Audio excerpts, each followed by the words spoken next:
Hi hello friends, welcome back to my channel. ಎಲ್ಲರೂ ಹೇಗಿದ್ದೀರಾ? Super ಆಗಿದ್ದೀರಾ ಅಂತ ತಿಳ್ಕೊತೀನಿ. ನಾನು ಕೂಡ ಸೂಪರ್ ಆಗಿದ್ದೀನಿ.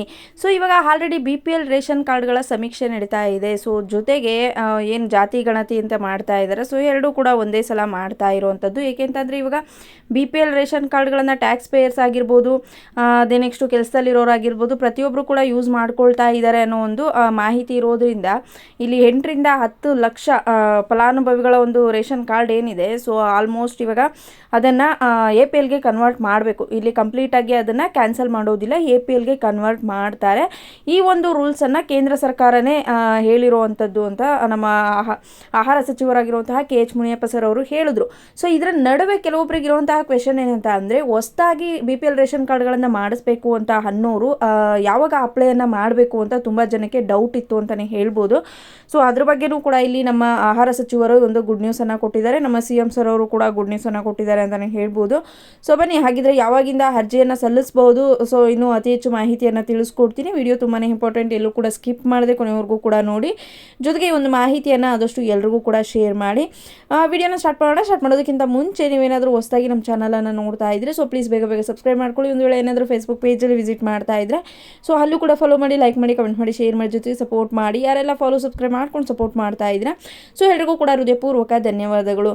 ಎಸ್ ಫ್ರೆಂಡ್ಸ್, ನಿಮಗೆ ಆಲ್ರೆಡಿ ಎಲ್ರಿಗೂ ಕೂಡ ಗೊತ್ತೇ ಇದೆ, ಆಲ್ರೆಡಿ ಜಾತಿ ಗಣತಿ ಶುರು ಆಗಿದೆ. ಇದನ್ನು ಅಕ್ಟೋಬರ್ 7 ಇದೆ, ಸೊ 7ನೇ ತಾರೀಕಿನ ಒಳಗಡೆ ಮುಗಿಸ್ಬೇಕು ಅಂತ ನಮ್ಮ CM ಸಿದ್ದರಾಮಯ್ಯ ಸರ್ ಅವರು ಹೇಳಿದ್ದಾರೆ. ಸೊ ಅದರ ಮೇಲೆ ನಾವು ಟೈಮನ್ನು ಎಕ್ಸ್ಟೆಂಡ್ ಮಾಡೋದಿಲ್ಲ. ಸೊ ಅದ್ರ ಒಳಗಡೆ ನೀವು ಏನು ಮಾಡಬೇಕು, ಈ ಒಂದು ಸಮೀಕ್ಷೆಯನ್ನು ಕಂಪ್ಲೀಟ್ ಮಾಡಬೇಕು ಅನ್ನೋ ಒಂದು ಮಾಹಿತಿಯನ್ನು ಅವರು ಹಾಕಿದ್ದಾರೆ ಅಂತಲೇ ಹೇಳ್ಬೋದು. ಸೊ ಇದ್ರ ನಡುವೆ ಕೆಲವೊಬ್ಬರಿಗೆ ಇರುವಂತಹ ಡೌಟ್ ಏನಂತ ಅಂದರೆ, ಹೊಸದಾಗಿ ರೇಷನ್ ಕಾರ್ಡ್ಗಳನ್ನು ಅಪ್ಲೈ ಮಾಡೋದು ಯಾವಾಗ, ಸೊ ಇದಕ್ಕೆ ಯಾವಾಗ ಒಂದು ಅರ್ಜಿ ಆಹ್ವಾನವನ್ನು ಮಾಡ್ತೀರಾ ಅನ್ನೋದ್ರ ಬಗ್ಗೆ ಮಾಹಿತಿಯನ್ನು ತುಂಬ ಜನ ಕೇಳ್ತಾ ಇದ್ರು ಅಂತಲೇ ಹೇಳ್ಬೋದು. ತುಂಬ ಜನಕ್ಕೆ ಡೌಟ್ ಕೂಡ ಇತ್ತು. ಸೊ ಇದ್ರ ನಡುವೆ ಎಲ್ಲಿ ನಮಗೆ ಹೊಸದಾಗಿ ಅರ್ಜಿಯನ್ನು ಆಹ್ವಾನ ಮಾಡಿಬಿಟ್ಟು ನಂತರ ರೇಷನ್ ಕಾರ್ಡನ್ನು ಹೊಸದಾಗಿ ಕೊಡ್ತಾರೆ ಅನ್ನುವಂಥ ಡೌಟ್ ಇತ್ತು.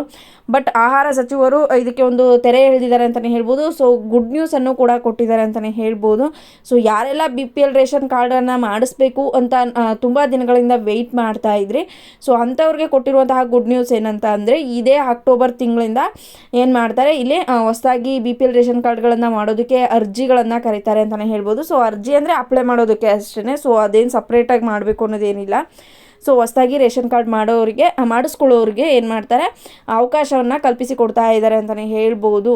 ಸೊ ಇವಾಗ ನೋಡಿದ್ರೆ BPL ರೇಷನ್ ಕಾರ್ಡ್ಗಳನ್ನು APLಗೆ ಕನ್ವರ್ಟ್ ಮಾಡ್ತಾ ಇದ್ದಾರೆ. ಸೊ ಇದ್ರ ನಡುವೆ ನಮಗೆ ಕೊಡ್ತಾರಾ ನಿಜವಾಗ್ಲೂ ಅನ್ನೋ ಒಂದು ಡೌಟ್ ಕೂಡ ಕೆಲವೊಬ್ಬರಿಗೆ ಬರ್ಬೋದು. ಸೊ ಖಂಡಿತವಾಗ್ಲೂ ಕೂಡ ಇಲ್ಲಿ ಏನು ಮಾಡ್ತಾರೆ, ನೆಕ್ಸ್ಟ್ ಅಕ್ಟೋಬರ್ ತಿಂಗಳೇನಿದೆ, ಸೊ ಈ ಒಂದು ಅಕ್ಟೋಬರ್ ತಿಂಗಳಲ್ಲಿ BPL ರೇಷನ್ ಕಾರ್ಡ್ಗಳನ್ನು ವಿತರಣೆ ಮಾಡೋದಕ್ಕೆ ನಮ್ಮ ರಾಜ್ಯ ಸರ್ಕಾರ ಸಿದ್ಧತೆಯನ್ನು ಮಾಡಿಕೊಂಡಿದೆ. ಸೊ ಯಾರೆಲ್ಲ ಪಡ್ಕೋಬೇಕು ಅಂತ ಅಂದ್ಕೊಂಡಿದ್ದೀರಾ, ಸೊ ಮಿಸ್ ಮಾಡಿದ್ರೆ ನೀವು ನೆಕ್ಸ್ಟ್ ಅಕ್ಟೋಬರ್ ತಿಂಗಳಿಂದ ನೀವು BPL ರೇಷನ್ ಕಾರ್ಡ್ಗಳನ್ನು ಹೊಸದಾಗಿ ಪಡೆದುಕೋಬಹುದು. ನೆಕ್ಸ್ಟ್ ಇಲ್ಲಿ ಆಲ್ಮೋಸ್ಟ್ 13 ಲಕ್ಷ ರೇಷನ್ ಕಾರ್ಡ್ಗಳನ್ನು APLಗೆ ಕನ್ವರ್ಟ್ ಡೌಟ್ ಇರೋದು 13 ಲಕ್ಷ ರೇಷನ್ ಕಾರ್ಡ್ಗಳ ಮೇಲೆ. ನೆಕ್ಸ್ಟು ಇಲ್ಲಿ 8ರಿಂದ 9 ರೇಷನ್ ಕಾರ್ಡ್ಗಳನ್ನು APLಗೆ ಕನ್ವರ್ಟ್ ಮಾಡಬೇಕು ಅನ್ನೋ ಒಂದು ಇದರಿಂದ ಸರ್ಕಾರ ಮುಂದಾಗಿದೆ ಅಂತಲೇ ಹೇಳ್ಬೋದು.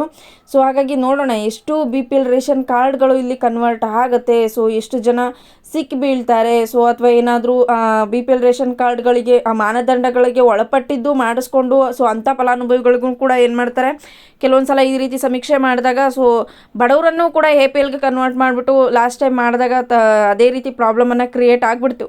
ಸೊ ಹಾಗಾಗಿ ನಿಲ್ಲಿಸ್ಬಿಟ್ರು. ನೆಕ್ಸ್ಟು ಇವಾಗ ಸ್ಟಾರ್ಟ್ ಮಾಡಿದ್ದಾರೆ. ಸೊ ಖಂಡಿತವಾಗ್ಲೂ ಕೂಡ ಕಂಪ್ಲೀಟಾಗಿ ಸಕ್ಸಸ್ಫುಲ್ಲಾಗಿ ಮಾಡ್ತಾರಾ ಅಥವಾ ಏನಾದರೂ ಮತ್ತೆ ಅದೇ ಪಜ್ಜೀತಿ ಮಾಡಿಕೊಂಡು ಮತ್ತೆ ಸ್ಟಾಪ್ ಮಾಡ್ತಾರಾ, ಅದರಲ್ಲೂ ಅಕ್ಟೋಬರ್ 7ನೇ ತಾರೀಕು ಒಳಗಡೆ ಮಾಡಬೇಕು ಅಂತ ಇಲ್ಲಿ CM ಸರ್ ಅವರು ಹೇಳ್ತಾ ಇದ್ದಾರೆ. ಹತ್ತತ್ರ 2 ಲಕ್ಷ ಟೀಚರ್ಸ್ಗಳಿಗೆ ಏನು ಮಾಡಿದ್ದಾರೆ, ಈ ಒಂದು ಕೆಲಸವನ್ನು ನೇಮಿಸಿದ್ದಾರೆ ಅಂತಲೇ ಹೇಳ್ಬೋದು. ಹತ್ತತ್ರ 445ರಿಂದ 50 ಕೋಟಿ ಖರ್ಚನ್ನು ಮಾಡಿಬಿಟ್ಟು ಇಲ್ಲಿ ಜಾತಿ ಗಣತಿ ಸಮೀಕ್ಷೆಯನ್ನು ಮಾಡ್ತಿರೋ ಅಂಥದ್ದು. ಸೊ ಪ್ರತಿ ಮನೆಗೂ ಕೂಡ ಇಲ್ಲಿ ಏನು ಮಾಡ್ತಾರೆ, ಟೀಚರ್ಸ್ಗಳು ಬಂದುಬಿಟ್ಟು ಸ್ಕೂಲ್ ಟೀಚರ್ಸ್ ಏನಿದ್ದಾರೆ ಸೊ ಅವರೇನೆ ಬಂದುಬಿಟ್ಟು ಇಲ್ಲಿ ಸಮೀಕ್ಷೆಯನ್ನು ಮಾಡ್ತಿರೋ ಅಂಥದ್ದು. ಸೊ ಅವ್ರಿಗೆ ಕಂಪ್ಲೀಟಾಗಿ ಯಾವುದೇ ಒಂದು ಟ್ರೈನಿಂಗನ್ನು ಕೊಟ್ಟಿಲ್ಲದೆ ಏನು ಮಾಡ್ತಾ ಇದ್ದಾರೆ, ಇವಾಗ ಸಮೀಕ್ಷೆ ಮಾಡೋದಕ್ಕೆ ಕಳಿಸಿದ್ದಾರೆ. ಸೊ ಆಲ್ಮೋಸ್ಟ್ ಇವಾಗ ಸರ್ವರ್ಗಳು ಬ್ಯುಸಿ ಬರ್ತಿರೋದ್ರಿಂದ ತುಂಬ ತರಾತುರಿ ಆಗ್ತಾ ಇದೆ, ಅಡೆತಡೆಗಳು ಆಗ್ತಾ ಇದೆ. ಸೊ ಅವ್ರಿಗೂ ಕೂಡ ಫಾಸ್ಟಾಗಿ ವರ್ಕ್ ಮಾಡೋದಕ್ಕೆ ಬರ್ತಿಲ್ಲ. ಅಂಥದ್ರಲ್ಲಿ ನೆಟ್ವರ್ಕ್ ಬೇರೆ ಸ್ಲೋ ಆಗಿದೆ. ಕೆಲವೊಬ್ರದ್ದು ಈ KYC ಆಗಿಲ್ಲ ಅಂತಂದರೆ KYCಗಳನ್ನು ಕೂಡ ಅವರೇನೆ ಮಾಡ್ಕೋಬೇಕಾಗುತ್ತೆ ಅಲ್ಲೇ. ಸೊ ಹಾಗಾಗಿ ಅದು ಕೂಡ ತುಂಬಾ ಎಫೆಕ್ಟ್ ಕೊಡ್ತಾ ಇದೆ ಅಂತಲೇ ಹೇಳ್ಬೋದು. ಸೊ ಇದ್ರ ಬಗ್ಗೆ ನಿಮಗೇನು ಅನಿಸುತ್ತೆ, ಹೊಸ ರೇಷನ್ ಕಾರ್ಡ್ ಮಾಡಿಸ್ಕೋಬೇಕು ಅಂತ ಅನ್ನೋರು ಏನು ಮಾಡಿಸ್ಕೊಳ್ಳಿ, ನೆಕ್ಸ್ಟು ಅಕ್ಟೋಬರ್ ತಿಂಗಳಲ್ಲಿ ಅವಕಾಶವನ್ನು ಕಲ್ಪಿಸ್ಕೊಡ್ತಾ ಇದ್ದಾರೆ. ಸೊ ಈ ಒಂದು ಮಾಹಿತಿ ಇಷ್ಟ ಆಗಿದ್ರೆ ಲೈಕ್ ಕೊಡೋದು ಮರಿಬೇಡಿ. Thank you for watching. Follow for more. Bye.